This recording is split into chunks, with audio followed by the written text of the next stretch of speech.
Hi, this is our last day in the UK at the ISAF Training Scholarship 2014. The last 4 weeks were for me as intensive as the first 4 weeks because everything we have been going through, windsurfing, kiteboarding, yachting and disabled sailing, was new. It was all very exciting as it was the first time in my life that I have tried this. If someone would have asked me what I liked more, I think I wouldn't be able to give an answer as I liked everything very much. In the ISAF Training Scholarship, we had the chance to meet a lot of the ISAF experts who gave us all the required knowledge so that we can go back to our countries and start implementing everything we have learned. We had, amongst other things, to write our National Development Plan.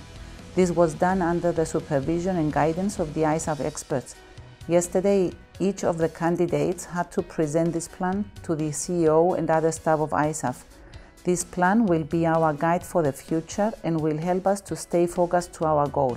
For me, the most important thing that I have learned during these weeks, actually everything. I will use each and single thing for the Cyprus Sailing Development Plan so that Cyprus will be able to get the ISAF recognized training in the near future. My biggest challenge when I go back to Cyprus is to start implementing as soon as possible everything we have learned in this course. I am very confident that when the Board of Cyprus Sailing Federation sees the plan, will definitely support it, and I'm sure that there are a lot of people who will believe that this National Development Plan is achievable and give their support as well.